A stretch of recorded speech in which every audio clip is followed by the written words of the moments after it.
Perkenalkan, nama saya Zibran Sugumanti, NIM saya 2022 105 371. Perkenalkan, nama saya Timothy Apirman Albert Napubolon dari jurusan Manajemen Bisnis Kreatif Industri.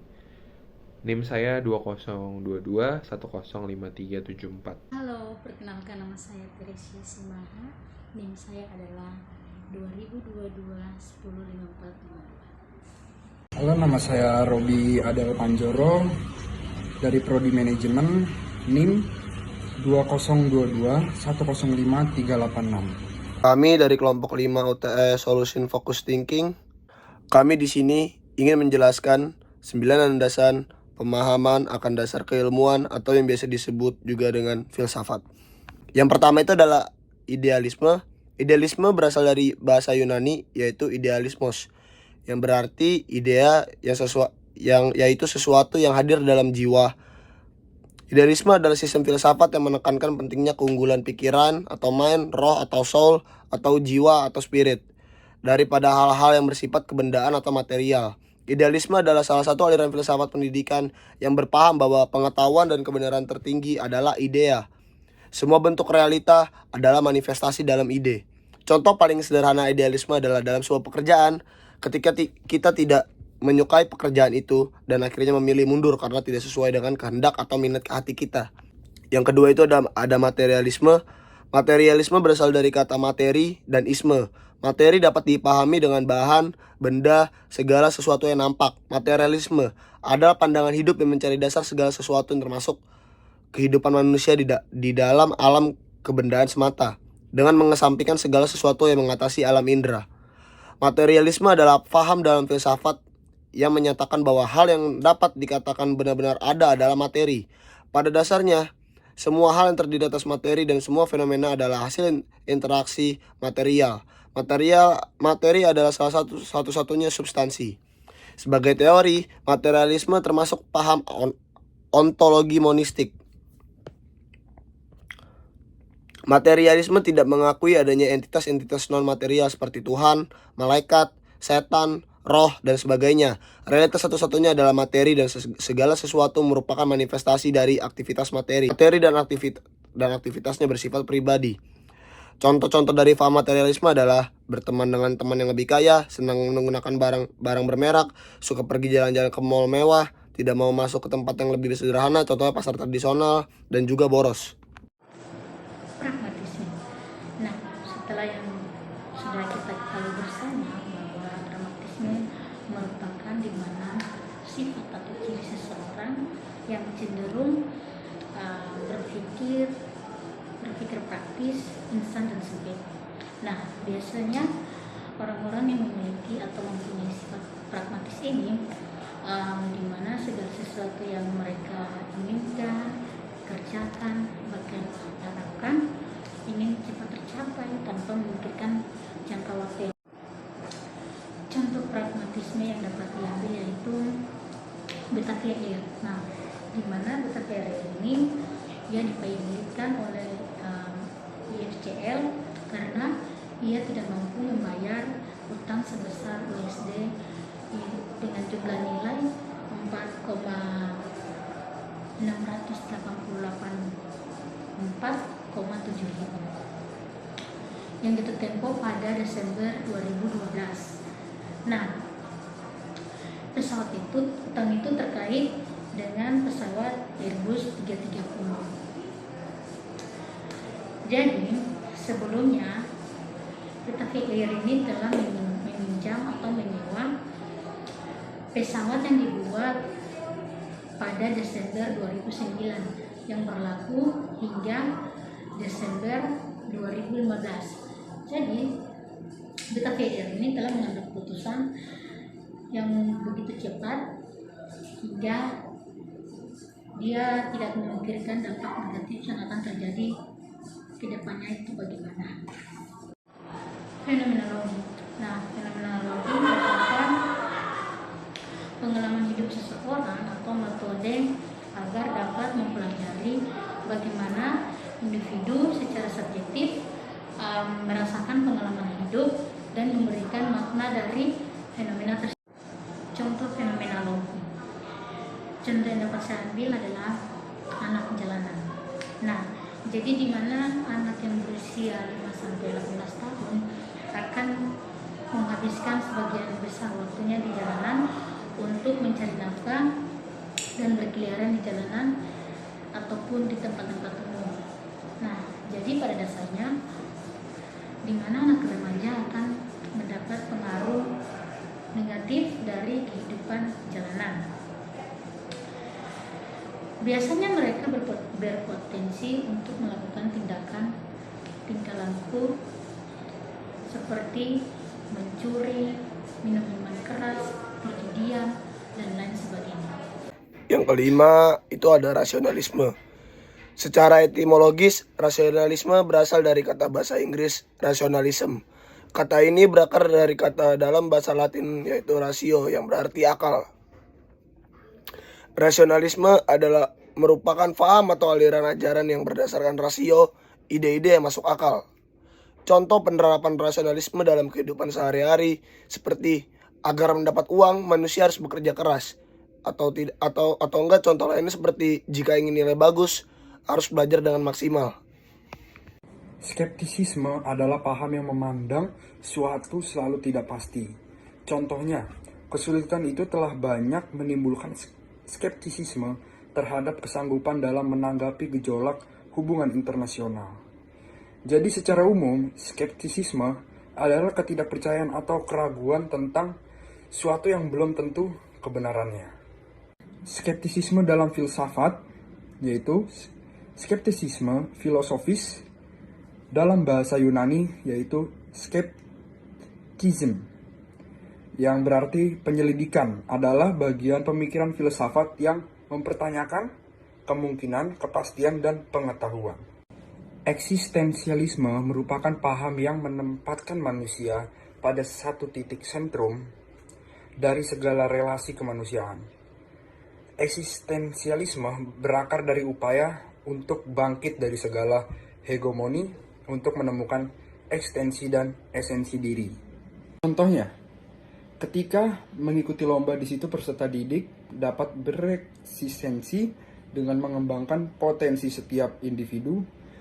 Guru ikut andil di dalamnya dengan memberi bimbingan, motivasi, dan memfasilitasi, dan lain sebagainya. Dalam aliran ini sangat cocok dengan metode belajar humanistik. Yang kedelapan, ada positivisme. Apa itu positivisme? Positivisme adalah cara berpikir yang memandang ilmu pengetahuan dengan segala cabangnya telah mencakup seluruh objek. Contohnya, yaitu dalam pembuatan karya-karya ilmiah atau penelitian ilmiah, di mana itu didasarkan pada metode ilmiah dan juga sumber ilmu pengetahuan. Dan yang kesembilan yaitu adalah empirisme. Apa itu empirisme? Empirisme adalah suatu aliran dalam filsafat yang menyatakan bahwa semua pengetahuan berasal dari pengalaman indera. Secara etimologi, istilah empirisme berasal dari bahasa Yunani, yaitu emperia, yang berarti pengalaman. Dan dalam empirisme, kebenaran hanya dapat diperoleh melalui pengalaman. Contohnya, seseorang dapat berbicara api itu panas karena dia pernah punya pengalaman menyentuh api dan itu panas. Contoh lainnya yaitu seseorang dapat berbicara kecap itu manis karena sebelumnya dia pernah makan kecap dan rasanya manis. Selain itu, kami juga ingin menjelaskan tentang fenomena masalah real yang berada di sekitar kami dengan landasan berpikir dan juga memberikan solusinya. Kejahatan sekstorsi kian marak di Indonesia, berasal dari kata seks dan extortion yang berarti pemerasan. Pelakunya memeras dan mengancam korban dengan menggunakan foto atau video intim korban. Umumnya pelaku mengancam akan menyebarkan konten intim tersebut ke berbagai platform media sosial. Namun tak jarang pelaku mengunggah konten intim tersebut tanpa memberitahu korban dan tanpa mengancam korban, yang tentu saja unggahan itu tanpa persetujuan dari korban. Latar belakang masalah. Biasanya pelecehan seksual terjadi ketika adanya keinginan dari sang pelaku dan adanya kesempatan untuk melakukan pelecehan, serta adanya stimulus dari sang korban yang memancing terdorongnya perilaku melecehkan. Dan pelecehan seksual terjadi ketika sang pelaku mempunyai kekuasaan yang lebih daripada korban. Oke, jadi pada kelompok kami kan mengambil sebuah kasus yaitu pelecehan seksual dari media sosial maupun dalam kehidupan asli, dalam kehidupan realita. Dan ada dua aliran filsafat yang terhubung dengan kasus ini, yaitu yang pertama eksistensialisme dan yang kedua yaitu adalah materialisme. Oke, kenapa eksistensialisme? Eksistensialisme, jadi kenapa ini berhubungan?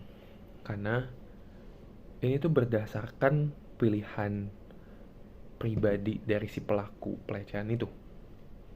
Dia memiliki kebebasan untuk melakukan sebuah tindakan, berpikir terserah dia, sehingga itu membuat dia melakukan tindakan yang negatif, yaitu tindakan pelecehan seksual contohnya. Lalu yang kedua ada materialisme. Kenapa materialisme ini berhubungan?